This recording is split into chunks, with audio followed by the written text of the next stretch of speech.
एक महत्त्वाची घडामोड आहे। जालन्यातील पर्यटक आदर्श राऊत यांनी एनआयएला ईमेल केलाय। पहलगाम हल्ल्याच्या आदल्या दिवशी दहशतवाद्याशी संवाद साधल्याचा दावा त्यांनी केलाय। हिंदू हो क्या असं दहशतवाद्यांना विचारल्याचा दावा आदर्श राऊत या जालन्यातील व्यक्तीने केलाय। दहशतवाद्याच्या स्केचवरून त्याला ओळखल्याचा दावा सुद्धा त्यांच्याकडून केला जातोय। 20 तारखेला आम्ही श्रीनगरला होतो आणि 21 तारखेला आम्ही पहलगामसाठी श्रीनगरवरून निघालो 11:30 वाजता। 1-1:30च्या दरम्यान आम्ही तिथे पोहोचलो आणि बैसरन व्हॅली ज्याला मिनी स्वित्झर्लंड म्हणते ते वर आहे जंगलामध्ये।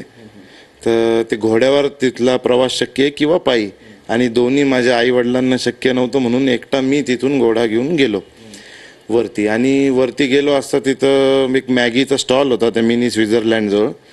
तिथे मी मॅगी खात असताना 5-6 लोक तिथे माझ्या म्हणजे तिथे त्या स्टॉलवर आले आणि मी ते तिथं बसलेलो होतो, मॅगी खात होतो। तर त्यातल्या एक व्यक्तीने मला विचारलं किंवा तुम्ही काश्मीरी आहात का? मी म्हणलं नाही, मी तर इथलाच आहे।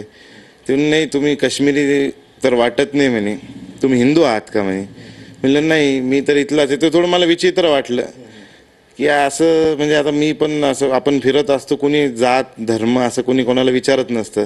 तर मी शांत बसलो, ते देखील शांत बसले आणि त्यांच्या ते काश्मीरी भाषेत ते बोलत होते त्यांच्या आपसात। आणि बोलत असताना ते मला असं जाणवलं की बाबा ते म्हणत होते की आज जरा गर्दी इथे कमी आहे। मी आमच्या ते घोड्यावाल्याला पण विचारलं की बाबा काय बनत होते? म्हणजे आज जरा गर्दी कमी आहे आणि तिथं नेटवर्क नसल्यामुळे मी त्या मॅगीवाल्याचा नंबर घेऊन आलो की बाबा मी खाली जातो आणि मग तुम्हाला फोन पेने पैसे पे करतो।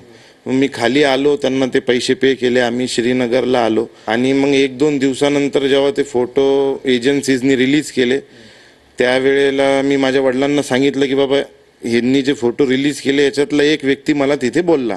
मॅगीच्या स्टॉलवर किंवा तुमची चौकशी करत होता, धर्म विचारत होता, तो त्या फोटोमध्ये आहे। हो। आणि मग मी माझ्या वडिलांना सांगितलं, पण तिथे फार असं भीतीचं वातावरण होतं। माझे वडील मला बोलले की आपण संबंधित एजन्सीजला ही माहिती दिलीच पाहिजे, आपल्याकडून शक्य जे होईल तितकी मदत केलीच पाहिजे। तर आम्ही फोन न करता, कारण की आम्ही श्रीनगर तिथे होतो, घाबरलेलो होतो, म्हणून आम्ही ईमेलद्वारे त्या मॅगीवाल्याचा नंबर आणि बाकी ते जे माझ्यासोबत तिथं घटना झाली जशी मी सांगितली ती त्यांना ईमेलद्वारे मी कळवली। तू जेव्हा सुरक्षा यंत्रणेला तो मेल केला, फोटो मेल केला, तेव्हा त्यांनी काही तुला विचारलं, पुन्हा ते संवाद झाला का पुढे काही? नाही, त्यांचा काही रिप्लाय आला नाही, परंतु जर त्यांनी पुढे काही आपल्याला विचारलं किंवा काही त्यांना माहिती हवी असेल तर आम्ही 100% कॉपरेट करायला त्यांना तयार आहे।